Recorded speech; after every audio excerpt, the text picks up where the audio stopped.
ગુજરાત પર મંડરાતું જળ સંકટ। નમસ્કાર, ગુજરાત ન્યૂઝમાં આપનું સ્વાગત છે અને ડે સ્પેશિયલ કાર્યક્રમ સાથે હું માલવી પટેલ આપ સૌનું સ્વાગત કરું છું। ડે સ્પેશિયલ કાર્યક્રમની અંદર આજે આપણે વાત કરવાની છે ગુજરાત પર જે જળ સંકટ મંડરાઈ રહ્યું છે। ખાસ કરીને જો વાત કરીએ તો જે ધરતી આપણને અનાજ આપ્યું, સોનું આપ્યું અને આ સાથે જ ધરતીની અંદરથી પાણી ગાયબ થઈ રહ્યું છે। અત્યારની પરિસ્થિતિ આપણને જે જોવા મળી રહી છે, આપણે ભૂલી રહ્યા છીએ કે કુદરત પાસે બધું જ મર્યાદિત છે। ગુજરાતમાં સિંચાઈ માટે હવે એટલું પાણી નથી રહ્યું કે ખેડૂતો રાત્રે ચેનની ઊંઘ લઈ શકે। ખાસ કરીને વાત કરીએ, આપણે બોરવેલ તો ઊંડા કરતા ગયા પણ આપણી સમજણ એટલી જ ટૂંકી પડતી ગઈ છે। જે રીતે આંકડા સામે આવે છે ત્યારે આપણને ખ્યાલ આવે છે કે ગુજરાતમાં ભૂગર્ભ જળની જે સ્થિતિ છે ચિંતાજનક બની છે। સિંચાઈ માટે ગુજરાતમાં તકલીફ ઊભી થઈ શકે છે કારણ કે ગુજરાતમાં ભૂગર્ભ જળનો બેફામ ઉપયોગ થઈ રહ્યો છે। એટલે કે આ બેફામ ઉપયોગ છે ચિંતાજનક સ્તરે પહોંચી ચૂક્યો છે। ખાસ કરીને વાત કરીએ ઉત્તર ગુજરાતની કેટલીક જગ્યાઓ, ગાંધીનગરની વાત કરીએ, મહેસાણા, બનાસકાંઠા અને પાટણ, આ તમામ જિલ્લા છે જ્યાં બોરવેલનો સૌથી વધુ વપરાશ થઈ રહ્યો છે, જે ખરેખર ખૂબ જ ચિંતા ઊભી કરે છે। કારણ કે કાગળ પર જોઈએ તો ઊંચા સ્તર બતાવવામાં આવે છે, કાગળ પર કહેવાય ને કે પાણી વહેતું બતાવવામાં આવે છે, પરંતુ વાસ્તવિકતામાં તળિયા ઝાટક છે। આ પરિસ્થિતિ છે ગુજરાતની। સરકારી દાવાઓ વચ્ચે જે ગુજરાતના જળ સ્ત્રોત છે તે સુકાઈ રહ્યા છે। તો આ તમામ વિષય ઉપર વાત કરવી છે। આખરે પાણીના બેફામ વપરાશ માટે આપણે પોતે પણ કેટલા જવાબદાર છીએ, આ તમામ જે મુદ્દાઓ છે તેની ઉપર વાત કરવી છે અને આ જ વિષય ઉપર આપણી સાથે ચર્ચા કરવા માટે જોડાઈ ગયા છે ગેસ્ટ પેનલમાં પરસોત્તમ સિદ્ધપરા, જેઓ કલ્પસર કમિટીના મેમ્બર છે। સર, સ્વાગત છે આપનું ડે સ્પેશિયલ કાર્યક્રમમાં। સાથે અન્ય ગેસ્ટ પણ આપણી સાથે જોડાઈ ચૂક્યા છે, અભય રાવલ, જેઓ જળ વિશ્લેષક છે। અભયજી, આપનું પણ સ્વાગત છે ડે સ્પેશિયલ કાર્યક્રમમાં।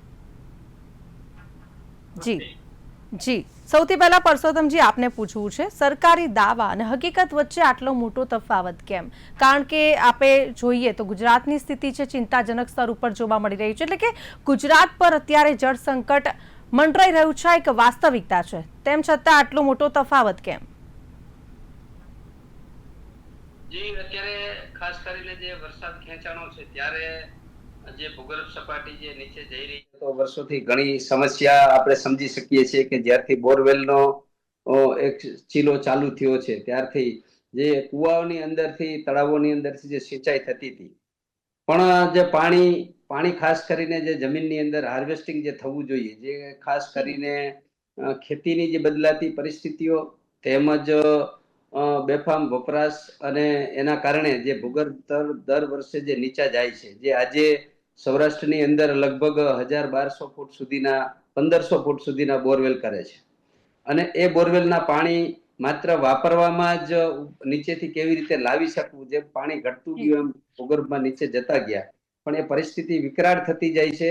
કારણ કે એને જો પહોંચી વળવું હોય તો કુદરતની સાથે રહી અને જે પાણી છે એનું મૂલ્ય સમજવું જોઈએ અને જે પાણીનો વપરાશ છે એ ખાસ કરીને ખેતીવાડીમાં વધારે થતો હોય છે, ઇન્ડસ્ટ્રીમાં થતો હોય છે, ઘર વપરાશમાં થતો હોય છે, તો એના જે સોર્સિસ છે કે ખાસ કરીને ડ્રીપ ઇરિગેશનની યોજનાઓ છે તો એનાથી પાણી બચી શકે। વોટર હાર્વેસ્ટિંગ, નાના ચેકડેમો ગામડાઓમાં બનાવવાથી વોટર હાર્વેસ્ટિંગ થઈ શકે, તો જ આપણે આ પરિસ્થિતિને પહોંચી વળશું। એકલી સરકાર પણ નહીં પહોંચી વળે, જ્યારે આખા સમગ્ર દેશના લોકોએ પાણી બાબતે જાગૃત થવું પડશે અને પાણીના મૂલ્યને સમજવું પડશે। ચોક્કસથી। અભયજી, શું લાગી રહ્યું છે, જળ સંચય અભિયાનો માત્ર કાગળ પર સુધી સીમિત રહી ગયા છે? આપણે એવું તો નહીં કહી શકીએ કે જળ સંચય અભિયાન માત્ર કાગળ પર રહ્યા છે, પણ એ વાત ચોક્કસ, હમણાં પરસોત્તમભાઈને મેં જોયા અને મારી ભૂલ ન થતી હોય તો જુનાગઢ જિલ્લાનું જામકા ગામના અંદર છે, એ કદાચ મને ભૂલી ગયા, અમને નથી ભૂલ્યો। જી જી જી, એ જામકા ગામમાં હું પોતે 3 વખત જઈ આવ્યો છું અને જળ સંચય અભિયાન શું કહેવાય, પ્રજાકીય લોક જાગૃતિ શું કહેવાય, એનું ઉત્કૃષ્ટ ઉદાહરણ ગામડા જે સૌરાષ્ટ્રમાં, ગુજરાતમાં પૂરું પાડ્યું છે એમાંનું એક ગામ જામકા, અને એ જળ સંચય અભિયાનમાં પરસોત્તમભાઈ પણ જે તે સમયે અગ્રેસર હતા। હવે સવાલ આવે છે, અત્યારે જે અભિયાન છે કાગળ પર છે કે એવું તો આપણે નહીં કહીએ, પરંતુ એક વસ્તુ ચોક્કસ છે કે વર્ષ 2000 થી 2006 કે 2008 કે 2010 સુધી સમગ્ર સૌરાષ્ટ્ર અને મોટાભાગના ગુજરાતના કેટલાક વિસ્તારોમાં એક જે અભિયાન જે જળ સંચયનું જે પકડાયું અને જે ગતિ હતી, પ્રજામાં જે ઉત્સાહ હતો, એની સરખામણી અત્યારે જોવા જઈએ તો આપણને એમ લાગે કે જનતા પણ જળ સંચયનું મહાત્મ્ય ભૂલી ગઈ છે અને સરકાર પણ ભૂલી ગઈ છે. એ સમય હતો કે સરકાર અને જનતા જનાર્દન એટલે કે લોકશક્તિ, જળશક્તિ અને પ્રશાસન એટલે કે વહીવટી શક્તિ, આ બંને શક્તિઓનો સમન્વય આપણને એ દિવસોમાં જોવા મળે અને એના ખૂબ જ ઉત્કૃષ્ટ પરિણામો આપણને મળ્યા. પરંતુ બન્યું એવું કે આપ જાણો છો પ્રમાણે વર્ષ 2000 પછી ગુજરાતમાં વરસાદની પેટર્ન પણ બદલાઈ.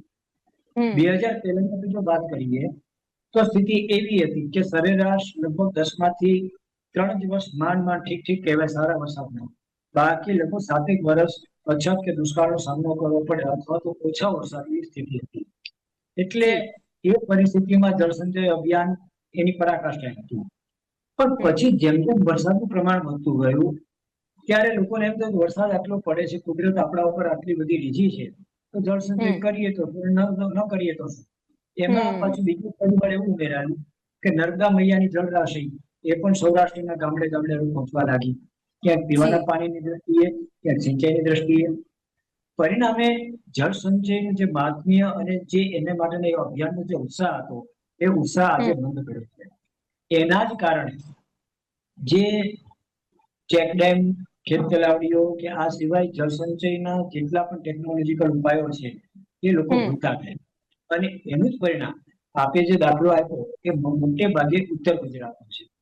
ઉત્તર ગુજરાતને જ્યાં સુધી લાગે વળગે છે ત્યાં સુધી સૌરાષ્ટ્રની સરખામણીએ પહેલેથી જ ઉત્તર ગુજરાતમાં ભૂગર્ભ જળનું પ્રમાણ અગાઉની સરખામણીએ નહીવત હતું. આને કારણે ત્યાં જે પાણીની તીવ્ર તંગીની આપણે જે વાત કરી એ એટલા માટે સાચી લાગે છે કે ઉત્તર ગુજરાતમાં ગાંધીનગર, પાટણનો વિસ્તાર, મહેસાણાનો આ બધો રેતાળ વિસ્તાર છે. એટલે માનો કે જળ સંચય અભિયાન થોડું વેગવંતું બને તો પણ ત્યાંની ભૌગોલિક ભૂપૃષ્ઠ રચના જ એવી છે કે એના અપેક્ષિત પરિણામો આપણને ન મળે. બીજી તરફ ધોળિયા પદ્ધતિથી મોટાભાગના ખેડૂતો આજે ખેતી કરે છે. નો ડાઉટ અગાઉના વર્ષોની સરખામણીએ સ્પ્રિંકલરનો ખેડૂતો વધારે સારા પ્રમાણમાં ઉપયોગ કરતા થયા છે, પણ એનું પ્રમાણ એટલું તો નથી જેટલું હોવું જોઈએ. એટલે જે પ્રમાણમાં ભૂગર્ભ જળ વરસાદના પાણીનો સંગ્રહ થાય છે એના કરતા અનેક ગણો વધુ પાણી ભૂગર્ભમાંથી ખેડૂતો દ્વારા, ઉદ્યોગો દ્વારા જ્યાં પણ જેને જરૂર છે એ બોર દ્વારા પાણી ખેંચે છે. આ પાણી ખેંચાવાને કારણે આપણે જે પરિસ્થિતિની વાત કરી એ પરિસ્થિતિ ખરેખર ચિંતાજનક કહી શકાય એ પ્રકારની નિર્માણ થઈ છે. બિલકુલ, એટલે અભયજી જાગૃતિ લાવવાની પણ જરૂર જણાઈ રહી છે ને સાથે આ સવાલ થઈ રહ્યો છે કે જળ સંચય પાછળ આમ કરોડો રૂપિયાનો ખર્ચો કરવામાં આવતો હોય છે, પરંતુ તેમ છતાં પાણીના જે સ્તર છે એ ઊંડા જઈ રહ્યા છે. તો ખામી ક્યાં છે? શું લાગી રહ્યું છે? યોજનામાં કે પછી યોજનાના અમલીકરણમાં ક્યાં ખામી રહી જાય છે? મને પ્રશ્ન કર્યો આપે? જી અભયજી. હા, ખામી તો નહીં કહેવાય, પણ મને એમ લાગે છે કે જળ રાશિનું જેટલું સિંચન થવું જોઈએ એની માત્રામાં ઘટાડો અને બીજી તરફ એના ઉપાડમાં વધારો, આ જે અસંતુલન છે, કુદરતી અસંતુલન, એને કારણે પરિસ્થિતિ સર્જાય છે. આપણે ત્યાં અત્યારે છેલ્લા લગભગ 7 વર્ષથી આપણે જો 8-9 વર્ષની વાત કરીએ તો ઉત્તર ગુજરાતમાં જે પાણીની જે વાત છે તો ગવર્મેન્ટ લેવલે આપણે જો વાત કરીએ તો એ લગભગ દિવાળી શિયાળો પૂરો થાય અને ઉનાળાનો પ્રારંભ અથવા તો ઉનાળો મધ્યાહ્ન હોય ત્યારે સિંચાઈની જરૂરિયાતને ધ્યાનમાં રાખીને સરકાર દ્વારા સુજલામ સુફલામ યોજના અંતર્ગત નર્મદાની જળ રાશિ એ સુજલામ સુફલામ સ્પ્રેડિંગ કેનાલ અને નર્મદા મુખ્ય કેનાલ એમાંથી પમ્પિંગ કરીને ઉત્તર ગુજરાતના લગભગ 400 થી 500 જેટલા તળાવ ભરવાનું આયોજન એ લોકો કરે છે. એટલે નર્મદાની જે જળ રાશિ છે એ તળાવમાં ભૂગર્ભ પાઇપલાઇન દ્વારા ઠલવાય. આ એક વાત. બીજી વાત શું થાય છે કે દર વખતે લગભગ સુજલામ સુફલામ જળ અભિયાન અંતર્ગત સેંકડોની સંખ્યામાં ગામ તળાવો, કયા તળાવો છે એને ઊંડા કરવાની કામગીરી થાય છે. એટલે એ દ્વારા પાણીનો સંગ્રહ તો થાય છે. પણ મેં કહ્યું તેમ આ પાણી જે કરોડ ઘનમીટરમાં જે પાણી, લાખો ઘનમીટર પાણીનો સંગ્રહ થતો એ માની લઈએ, પણ એના કરતા કરોડો ઘનમીટર પાણીનો ભૂગર્ભમાંથી ઉપાડ થઈ રહ્યો છે. એટલે આ જે અસંતુલન સર્જાણું છે એને કારણે આ પરિસ્થિતિ છે. એટલે આનો ઉપાય શું એ આપણે હવે વિચારવું જોઈએ. બિલકુલ. પરસોત્તમભાઈ, આપને પૂછવું છે, પ્રાકૃતિક જી. ખેતીને લઈને સવાલ કરવો છે. શું પ્રાકૃતિક ખેતી અને વોટર હાર્વેસ્ટિંગનું સંયોજન ગુજરાતની ખેતીને કાયમી ધોરણે સમૃદ્ધ બનાવી શકે? ખરેખર જે બિલકુલ સાચી વાત છે, આપનો પ્રશ્ન છે. કારણ કે પ્રાકૃતિક ખેતી છે, જમીનમાં ભેજ જાળવી રાખે છે, કાર્બનની માત્રા જાળવી રાખે છે. અમે શરૂઆતના વર્ષો, મારો પોતાનું ઉદાહરણ આપું તો અમે 2002માં જ્યારે પ્રાકૃતિક ખેતીનો પ્રારંભ કર્યો, એ પહેલા અમે જ્યારે રાસાયણિક ખેતીથી ખાતરના ઘઉં પકવતા હતા, ત્યારે 12 કે 13 પિયત આપી અને ઘઉં કે શિયાળુ પાક અમારો જે પાકતો હતો. આજે મેં 2002 થી રાસાયણિક ખાતર પેસ્ટિસાઇડ છોડ્યા પછી મારો જે અનુભવ છે કે 7 થી 8 પિયત, એટલે સમજો કે 30 થી 35% જે ફ્લડ પાણી પાઈને જે વધારાનું પાણી જતું હતું તેમાંથી બચાવ થયો છે. બીજું, ભેજવાળી જમીનોમાં જે ટ્રેક્ટર ચલાવે છે તો ટ્રેક્ટર જે પોરોસિટી છે એ પણ હાર્ડ થઈ જાય છે, જેના કારણે વરસાદનું પાણી 13% જેટલું પણ જમીનની અંદર ભૂગર્ભ જળમાં જતું નથી. બીજું, અમારે જયારે 99માં દુષ્કાળ જેવી સ્થિતિ હતી ત્યારે અમને મનસુખભાઈ સુવાગીએ એક પ્રેરણા આપી અને ગામ લોકો સાથે મળી અને ગામની અંદર 51 નાના નાના ચેકડેમો અને 2 તળાવોનું નિર્માણ કર્યું. પછી સરકાર પણ 2001 થી જોડાણીને 60-40ની જે સરદાર પટેલ સહભાગી જળસંચય યોજના આવી, એમાં પણ અમારે અહીંયા કામ થયું. તો આજે જામકાની પરિસ્થિતિ આજુબાજુના ગામ કરતા સારી છે. એ ખાસ બેનમૂન નમૂનો છે. તો સરકારશ્રી પણ જે મોટા ડેમો છે, કેનાલો છે, એમાં જે લાખો કરોડો રૂપિયાના ખર્ચા થાય છે, તો મારું એવું માનવું છે કે ગામડાઓની અંદર જે જામકાની જે ડિઝાઇન છે, જે સિસ્ટમ છે, એ પ્રમાણે જો ગામડાઓમાં ઓછા ખર્ચે ચેકડેમો બને અને ગામનું પાણી ગામમાં રોકાઈ જાય તો પણ ભૂગર્ભ લેવલ આપણે ઊંચું લાવી શકીએ. અને ખાસ કરીને વપરાશકર્તાઓ છે, જે ઘરથી લઈને ઇન્ડસ્ટ્રી ને ખેતી, એને પાણીના મૂલ્યોને સમજવું પડે. પણ પાણીના મૂલ્યો ત્યારે જ સમજાય છે કે જ્યારે દુષ્કાળ જેવી પરિસ્થિતિ આવે છે ત્યારે. જી અભયજી, જે રીતે આપણે વાત કરી પ્રાકૃતિક ખેતીને લઈને, ખાસ કરીને હવે પાણીની અછત વચ્ચે ખેડૂતોએ પાકની પસંદગીમાં જો બદલાવ કરવા હોય તો કેવા બદલાવ કરી શકે? કારણ કે હવે જે રીતે સંકટ જોવા મળી રહ્યું છે, આમ તો કહેવાય ને કે ખેતીમાં પાણી બચાવવાની આધુનિક પદ્ધતિઓ પણ નિષ્ફળ ગઈ છે તેવું લાગી રહ્યું છે. એમાં વાત એટલી જ છે, જે પરસોત્તમભાઈ જે પ્રાકૃતિક ખેતીની વાત કરી, હું એમાં એમની જ વાતને સમર્થન આપતા થોડો ઉમેરો કરીશ. કારણ કે એક પત્રકારની હેસિયતથી મેં પણ પ્રાકૃતિક ખેતીનો છેલ્લા 5 વર્ષમાં ઘણો અભ્યાસ કર્યો છે અને એની સફળતાના જે ઉદાહરણો છે મારા ધ્યાનમાં છે. સૌથી પહેલા તો પાક પદ્ધતિની જે આપણે વાત કરી એની વાતો આપણે કરીશું, પણ પહેલા પ્રાકૃતિક ખેતીના સંદર્ભમાં જે મારે વાત ઉમેરવાની છે કે આ પ્રકારની જ્યારે પરિસ્થિતિનું નિર્માણ થયું હોય અથવા તો થવાનું એવું આપણને લાગે, ત્યારે ખેડૂતો પોતાની રાસાયણિક પદ્ધતિથી ખેતીની જે પદ્ધતિ છે, એનો જે અભિગમ છે, એમાં આમૂલ બદલાવ લાવીને પ્રાકૃતિક ખેતી તરફ ખેડૂતોએ વળવું પડશે. પ્રાકૃતિક ખેતી વળવાના કારણે સૌથી પહેલો ફાયદો, જે પરસોત્તમભાઈએ વાત કરી એ પ્રમાણે શું થાય છે કે અત્યાર સુધી રાસાયણિક ખેતીને કારણે મોટા ભાગના ખેતરોમાં આપણને જોવા મળે છે, ખેડૂતો એ વસ્તુનો અનુભવ પોતાનો જે કહે છે કે જમીન એટલી સખત થઈ ગઈ હોય છે કે વરસાદનું પાણી ભૂગર્ભમાં ઉતરે જ નહીં. દિવસોના દિવસો સુધી ખેતરોમાં પાણી ભરાય છે અને એને કારણે કપાસ હોય કે મગફળી કે એરંડા, આ પાકને નુકસાન થવાના અહેવાલો ગયા વર્ષમાં અનેક વર્ષોમાં આપણને મળ્યા છે. પ્રાકૃતિક ખેતી અપનાવીશું તો પરિસ્થિતિ એવી થશે કે અત્યારે દાખલા તરીકે જે રીતે વરસાદ ખેંચાય છે, અથવા વરસાદ પડ્યો જ નથી, ખેંચાવાની તો વાત જ નથી, વરસાદ પડ્યો નથી એમ પણ કહીએ. પણ જેને પ્રાકૃતિક ખેતીનો પ્રયોગ કર્યો છે અને એમાં ડ્રીપ અને સ્પ્રિંકલરનો ઉપયોગ કર્યો છે, એવા ખેડૂતો પોતાના બોરમાં કે કુવાઓમાં અત્યારે જેટલું પણ પાણી ઉપલબ્ધ છે એ પાણીનો ઉપયોગ કરીને વાવેતર પણ એને કર્યું છે. એટલું જ નહીં, વાવેતરની સાથે સાથે આજે હું કપાસનો દાખલો આપું, હું આજની જ વાત કરું છું. આપણે રાજકોટ જિલ્લાનું કોટડા સંઘાણી તાલુકાનું એક નાનું એવું રામોદ ગામ છે. રામોદ ગામમાં મેં એક ખેડૂતનો ગઈકાલે સંપર્ક કર્યો.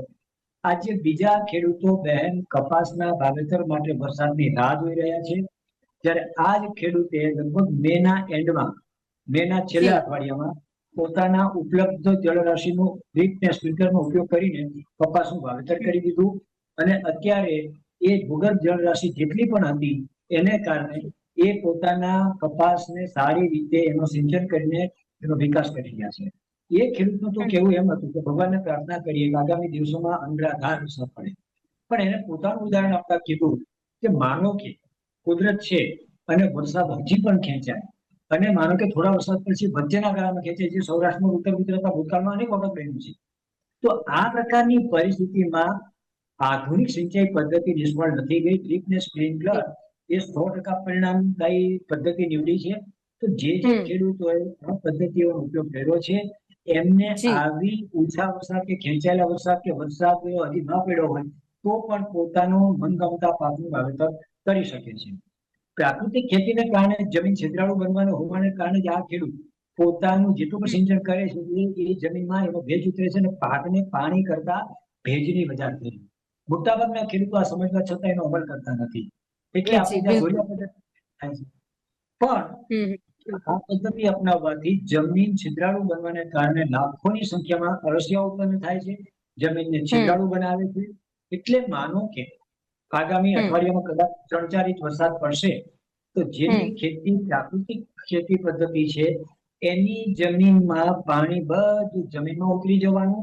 જમીનમાં જી પાણી ઉતરશે એટલે પોતાના કુવા કે રિચાર્જિંગ પ્રોસેસ શરૂ થશે, અને પછી માનો કે જો બીજો વરસાદ ખેંચાયો તો એ ઉપલબ્ધ જળરાશિ જે ભૂગર્ભમાં જે વરસાદ દ્વારા પડી છે એ પાણી બીજા અત્યારે વરસાદના સંજોગોમાં ઇરિગેશન આપી શકશે. બીજો જે આપણો પાક પદ્ધતિની જે વાત હતી, કૃષિ જી વિજ્ઞાન બેન એમ પણ કહે છે કે માનો કે વરસાદ પડે કે ન પડે તો ઓછા વરસાદની વાતો પછી આવે છે. બિલકુલ. કૃષિ વિજ્ઞાન દર વર્ષે તમારે પાક ફેરબદલી કરવી જોઈએ. આ પાક ફેરબદલી કરવાનું કારણ એ છે કે જમીનની ફળદ્રુપતા જળવાઈ રહે. અચ્છા, ક્યારેક એવું પણ બને જયારે પાણીની ઉપલબ્ધિ ઓછી હોય ત્યારે ઓછું પાણી જોઈતું એવો પાક વાવીએ તો પાણીના જે આ પ્રકારના સંજોગો અત્યારે સર્જાણા છે એમાંથી ખેડૂત હેમખેમ બહાર આવી શકે. પણ કમનસીબી એ છે કે આપણા જી સૌરાષ્ટ્ર ઉત્તર ગુજરાતના ખેડૂતોને કપાસ, મગફળી, એરંડા અને આપણો શિયાળો આવે એટલે ઘઉં, ચણા અને જીરું જે વર્ષે સારા ભાવ મળ્યા એ વર્ષે જી વરસાદની જે સ્થિતિ હોય, પાણીની જે સ્થિતિ હોય, પાણી કેમ ન મળે? સરકાર કોના માટે છે? સૌની યોજના અમારા માટે છે, સુજલામ સુફલામ અમારી યોજના માટે છે. એટલે અમારે જી પાણી જોઈએ, પાણી જોઈએ, ખેડૂતોને અહીં પાણી આપવું પડે, અને જો પાણી નહીં આપો તો અમે બહાર પડીશું. આ પ્રકારની માનસિકતામાં પાક ફેરબદલીનું વિજ્ઞાન ગમે એટલું સાચું હોય, અનાવૃષ્ટિના સંજોગોમાં હોય, વરસાદ ખેંચાયો હોય, પણ ખેડૂતો માનતા નથી. આ એક કડવી વાસ્તવિકતા છે, આપણે સ્વીકારવું જોઈએ. બાકી આપણે સાચું કહ્યું, આ પ્રકારની જી પરિસ્થિતિ હોય ત્યારે ઓછા વરસાદમાં ઓછા પાણીએ જે પાક નો આપણે ઉગાવો લઈ શકીએ, ઉત્પાદન મેળવી શકીએ, વાવેતર કરવું જોઈએ, પણ એ નથી. જી બિલકુલ, આપની વાત સાચી છે. કારણ કે ખેડૂતો છે એ રાહ જોઈને બેઠા છે, મીટ માંડીને બેઠા છે કે વરસાદ વરસશે. અને અત્યારે જે રીતે કહેવાય ને કે ચોમાસું અટવાયું છે ક્યાંક, અને જે રીતે સુપર અલનીનોની પણ અસર જોવા મળી રહી છે, 150 વર્ષનું રેકોર્ડ પણ તૂટવાની વાત છે. પરંતુ આ બધાની વચ્ચે અત્યારે ક્યાંક ખેડૂતો ચિંતામાં પણ જોવા મળી રહ્યા છે. ખાસ કરીને વાત કરવી છે પરસોત્તમભાઈ આપને, કે જી ગુજરાતમાં ભૂગર્ભ જળનો ધૂમ વપરાશ તો થઈ રહ્યો છે. આ સત્ય હકીકત છે. મેં આપને કહ્યું કે જે રીતે જી સરકારી આંકડા સામે આવ્યા છે, ચિંતાજનક સ્થિતિ. કારણ કે ઉત્તર ગુજરાતની વાત કરું તો ઉત્તર ગુજરાત અને મધ્ય ગુજરાત બંને જગ્યાએ આ પરિસ્થિતિ જોવા મળી રહી છે, જેમાં ખાસ કરીને મહેસાણા, ગાંધીનગર, પાટણ અને બનાસકાંઠા જિલ્લો જેનાથી પ્રભાવિત છે. આપણે વાત કરીએ કે જે રીતે કહેવાય ને કે સરકારી જાહેરાતો છતાં પણ જમીનમાં પાણી રિસાયકલ અથવા તો રિચાર્જ કરવા કરતા પાણી ખેંચવાનું પ્રમાણ ઘણું વધારે જોવા મળી રહ્યું છે. જી પરસોત્તમજી. જી જી કારણ કે હવે ખેડૂતો જી હા હવે ખેડૂતો છે એમના માટે ખાસ કરીને, કારણ કે જો પાણી નહીં હોય તો પછી સિંચાઈ કેવી રીતે કરશે એ પણ એક સવાલ ઉભો થઈ રહ્યો છે. અને એક તરફ મેં આગળ જેમ જણાવ્યું કે ચોમાસું અટવાયું છે, ઓછા પાણીમાં ખેતી કરવી છે, તો અને આપણે પણ જે પ્રમાણે પ્રાકૃતિક ખેતીની વાત કરી છે. તો ઓછા પાણીની જો ખેતી, પાણી ભલે આપણી પાસે હોય પણ પાણી નથી એમ માની અને ખેડૂતોએ પાણીને કેવી રીતે બચત કરવી? એક તો પ્રાકૃતિક હમ ખેતી તરફ વળવું જોઈએ. જમીનની અંદર પોતાના શેઢા પાડે, પોતાના નદી ખેતરોની બાજુમાં નાના નાના ઓકળાઓ હોય જી તો એની અંદર ચેકડેમો બાંધવા જોઈએ. અને બીજું કે ડ્રીપ ઇરિગેશન થી ખાસ કરીને જો ખેતી કરવામાં આવે, ખાસ કરીને ઉત્તર ગુજરાત, બનાસકાંઠા, પાટણ જે આપ કહો છો ત્યાં મોટા ભાગે સેન્ડી સોઇલ છે, એટલે રેતાળ જમીન જેવી છે. તો એની અંદર ફ્લડ પાણીમાં પાણીનો વપરાશ વધારે થાય છે. જે બ્લેક સોઇલ કરતા ત્યાં લગભગ 20-30% પાણી એમાં વધારે જોઈએ છે. પણ જો એને ડ્રીપ ઇરિગેશન થી પાવામાં આવે તો મૂળને માત્ર ભેજની જરૂર છે, તો પાણીની બચત કરી શકાય, ચેકડેમો બાંધીને પાણીની બચત કરી શકાય, સ્ટોરેજ કરી શકાય. તો દરેક લોકોએ જાગૃત થવું પડશે, કારણ કે માત્ર સરકાર ઉપર બધું જો ઢોળી દેવામાં અને આક્ષેપો કરવામાં બિલકુલ આવશે બિલકુલ. તો આપણે પહોંચી શકશું નહીં. ખાસ કરીને જે વધારેમાં વધારે પાણી સૌરાષ્ટ્ર અને ઉત્તર ગુજરાતની અંદર જે મોટા ભાગનો આપણો ખેતીનો એરિયા છે, તો ખેતીની જી અંદર જે પાણીનો વપરાશ થાય છે, સરકારની ઘણી બધી યોજનાઓ પણ છે, પણ સૌની યોજના છે, સુફલામ સુજલામ છે, એ એક સપોર્ટેડ પોઈન્ટ તરીકે છે, એ પરમેનન્ટ સોલ્યુશન નથી. જો જી પાણીનું પરમેનન્ટ સોલ્યુશન કરવું હોય તો આપણી માનસિકતાને બદલવી પડશે, આપણે પાણીને રાષ્ટ્રીય સંપત્તિ સમજવી પડશે. ત્યારે આપણે પાણી ઘર વપરાશથી લઈને બધી જગ્યાએ આપણે થોડી કરકસર કરશું તો 100% પાણીના ભૂગર્ભ જળ છે ઊંચા લાવવા માત્ર એક જ વિકલ્પ છે. અન્ય વિકલ્પો જે છે એ માત્ર સોલ્યુશન છે, પરમેનન્ટ નથી. તો એના માટે ખાસ કરીને જે રસાયણો જે બેફામ વપરાઈ રહ્યા છે, જમીનની જે પોરોસિટી છે, હાર્ડનેસ છે, જે વધી રહી છે, અને ટ્રેક્ટરો દ્વારા જે બળદોને બદલે ટ્રેક્ટરો દ્વારા જે ચોમાસાની અંદર જે ખેતી કરવામાં આવે છે, તો જમીન છે એ બંજર જેવી થઈ જાય છે, એટલે જમીનનું ધોવાણ પણ થાય છે અને વધારાનું પાણી છે એ સમુદ્ર તરફ જતું રહે છે, જે ભૂગર્ભમાં જવાને બદલે. તો સૌ સાથે મળી અને બધી પરિસ્થિતિઓને સમજી અને આપણી માનસિકતાઓને બદલી અને ખરેખર દરે સારું વર્ષ હોય તો પણ આપણે પાણીને બચાવવું જોઈએ. આવી પરિસ્થિતિ સાથે આપણે સૌ સાથે મળીને કામ કરીએ તો જ આ પ્રશ્નનું સોલ્યુશન થઈ શકે. જી અભયજી, આપણને એક સવાલ એ પણ થાય કે શું આપણે એવી પેઢી તૈયાર કરી રહ્યા છીએ જેને ભવિષ્યમાં સોનું લોકરમાં નહીં પરંતુ પાણીના કેન તિજોરીમાં રાખવા પડે એવી પરિસ્થિતિનું સર્જન થઈ શકે છે? આ સૌથી મહત્વપૂર્ણ વાત. સાથે પર્યાવરણવિદો કે જેમના દ્વારા પણ આ ચિંતા વ્યક્ત કરવામાં આવી છે કે જો આ જ પરિસ્થિતિ રહી તો આગામી દિવસોમાં ગુજરાતમાં લોકોએ પાણી માટે વલખા મારવા પડશે. વાત તો સાચી છે, જી પણ સાવ એટલું નિરાશ થવાની જરૂર મને એટલા માટે નથી લાગતી કે થોડી લાઈટ ગઈ છે, ચહેરો સ્પષ્ટ દેખાય છે ને? જી જી જી પરિસ્થિતિ અભયજી. એટલી નિરાશાજનક એટલા માટે નથી લાગતી કે લગભગ 2000 પહેલા કોઈએ કલ્પના પણ નહીં કરી હોય કે પાણી માટે તરસતું અને તરસતું ગુજરાત આગામી દિવસોમાં એક પ્રજાકીય શક્તિ એવી જાગૃત થશે, સરકાર પણ એક એવી દિશા કંડારશે. એના બંનેના સમન્વયના કારણે અગાઉના જી વર્ષોની સરખામણીએ આગામી દિવસોમાં પાણીની દ્રષ્ટિએ ગુજરાત એક જળ વ્યવસ્થાપન ઉત્તમ ઉદાહરણ પૂરું પાડશે. આવી 2000 પહેલા કોઈને કલ્પના નહોતી, પણ એ થઈ. એનો અર્થ એ થયો કે કોઈ પણ વસ્તુનો આવિષ્કાર એના માટે છે ને જરૂરિયાત ઊભી થવી. એટલે આપણે એવું નથી ઈચ્છતા કે વારંવાર વરસાદ ખેંચાય, વારંવાર વરસાદ અનિયમિત પરિસ્થિતિ સર્જાય, અછતના એંધાણ વર્તાય, એવું આપણે ઈચ્છતા નથી. પણ આપણે ન ઈચ્છીએ કે આપણે હાથની વાત નથી. કુદરત છે ને એ આખું વૈશ્વિક ચક્ર, એનું ગણિત આખું જુદું છે. એટલે જો આ પ્રકારની પરિસ્થિતિ સર્જાય તો ફરીથી મને એમ લાગે છે કે લોકોની જે શક્તિ છે એ જાગૃત થશે. સરકાર, કૃષિ વૈજ્ઞાનિકો, ભૂસ્તર શાસ્ત્રીઓ, પ્રજાકીય સંગઠનો, આ બધા જે પરિબળો છે એ ફરીથી પુનર્વિચાર કરવા માટે પ્રેરાશે. અને મને એમ લાગે છે કે અત્યારે જે પરસોત્તમભાઈ વાત કરી, આ વસ્તુ મેં પણ વાત કરી કે બીજું કશું જ ન થાય. આ ચોમાસામાં માનો કે આપણે જેટલું ઉપલબ્ધ મેળવ્યું બરોબર છે, પણ આગામી વર્ષોમાં પુનરાવર્તન ન થાય. એટલે પ્રાયોરિટીમાં સૌથી પહેલી જરૂરિયાત જે છે એ જળ વ્યવસ્થાપનની દ્રષ્ટિએ ડ્રીપ અને સ્પ્રિન્કલર પદ્ધતિનો મહત્તમ ઉપયોગ કરવો. એ સદનસીબ છે આપણી કે 2004-05 સુધી માત્ર 60,000 હેક્ટરમાં ડ્રીપ કે સ્પ્રિન્કલરનો આપણો એરિયા હતો ગુજરાતમાં. આજે લગભગ 25 થી 26 લાખ હેક્ટર વિસ્તાર આ બંનેમાં કવર થયો છે. એટલે પરિણામ તો સારું જ છે, પણ આપણી જે જરૂરિયાત છે, કારણ કે લગભગ 85-86 લાખ હેક્ટરમાં ખરીફ વાવેતર થાય છે, 45 લાખ હેક્ટરમાં રવિ વાવેતર થાય છે. એની સરખામણીએ ડ્રીપ ને સ્પ્રિન્કલરનો જે એરિયા છે ઘણો ઓછો છે. તો જ્યારે સરકાર સબસિડી આપે છે, ખેડૂતોને એના પરિણામો પ્રત્યક્ષ મળતા થયા છે, તો પછી આપણે આ પ્રકારના ઓછા વરસાદના સંજોગોની રાહ ના જોવાની હોય. વરસાદ જેટલો પડવો એટલો પડે. કુદરતે જે કામ કરવાનું કરશે, પણ માણસે મારે જે કામ કરવાનું છે. પરસોત્તમભાઈને પૂછવા માંગુ છું, પરસોત્તમભાઈ, બોરવેલ છે તો સુકાઈ કેમ જાય છે? ટૂંકમાં જણાવશો શું કારણ? બોરવેલ છે તો બોરવેલની અંદર જે ભૂગર્ભની અંદર જે પાણીના જે પોલાણો છે, એ પોલાણોની અંદર એક સીમિત માત્રામાં સ્ટોરેજ હોય છે. કે જેમ સમુદ્રની જેમ અંદર એટલો બધો મોટો સ્ટોરેજ નથી હોતો. તો એ જી. સ્ટોરેજના જે માનો કે જે પાણી ખેંચાઈ જાય નીચે જતા જાય, કે માનો કે ઉપરના જે 50, 100, 200 ફૂટના જે પાણીના તળ હતા, પોલાણો હતા, એ પોલાણોમાં ભરેલું પાણી આપણે સ્ટોક વાપરો, પણ વરસાદનું પાણી છે એ જેટલું ખેંચીએ છીએ એટલું જતું નથી. એટલે ઉપરના પડવાણ છે એ સુકાઈ જાય છે. સુકાઈને પછી નીચે પાછા જઈએ તો પછી ફરીને બોર ઊંડા કરીએ છીએ તો 200 ફૂટ નીચેના પણ પોલાણો છે ત્યાં પહોંચી ગયા.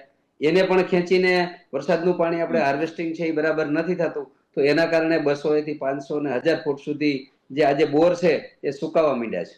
જી જી જી, ચોક્કસથી. અભયજી, છેલ્લો એક સવાલ, જાગૃતિ લાવવા માટે શું કરવાની જરૂર છે જેથી લોકોમાં જાગૃતિ આવે જળ સંચયને લઈને? જાગૃતિ માટે જી. 2000 થી 2005 6 7 સુધી જે કંઈ સંગઠનોએ જે પ્રવૃત્તિ કરેલી, એ જ પ્રકારે એ સંગઠનોએ પોતાની પ્રવૃત્તિને વધારે બળવત્તર બનાવવી પડે. આજે જી. મને ખ્યાલ છે સૌરાષ્ટ્રમાં ગીરગંગા પરિવાર ટ્રસ્ટ એ દ્વારા ટૂંકમાં જણાવશો, સમયનો અભાવ છે. જી. જળ સંચય અભિયાનનો જે વેગ મળેલો, એ જ પ્રકારની કામગીરી ઉત્તર ગુજરાતમાં પણ થવી જોઈએ. આ જનતાની શક્તિ જાગૃત થશે તો પરિણામ મળશે. ચોક્કસથી. તો અહીંયા આપણે ચર્ચાની સમાપ્તિ કરીએ છીએ. થેન્ક યુ વેરી મચ પરસોત્તમજી અને અભયજી, આપ બંને અમારી સાથે ચર્ચામાં ભાગ લીધો. Thank you very much. તો જે રીતે જળ સંચયને લઈને અત્યારે આપણે જે ચર્ચા કરી છે, ખાસ કરીને આ વિચારવા જેવો મુદ્દો છે, કારણ કે ગુજરાત પર જળ સંકટનો જે ખતરો છે તે જોવા મળી રહ્યો છે. પરંતુ આ બધાની વચ્ચે આ જવાબદારી માત્ર સરકારની નથી, પરંતુ આપણે પણ એટલા જવાબદાર છીએ. તો તેના વિશે આપણે મનોમંથન કરવાની જરૂર છે. તો હાલ ડે સ્પેશિયલ કાર્યક્રમમાં બસ આટલું જ. ફરીથી મળીશું નવા વિષય સાથે. અત્યારે મને આપશો રજા. નમસ્કાર.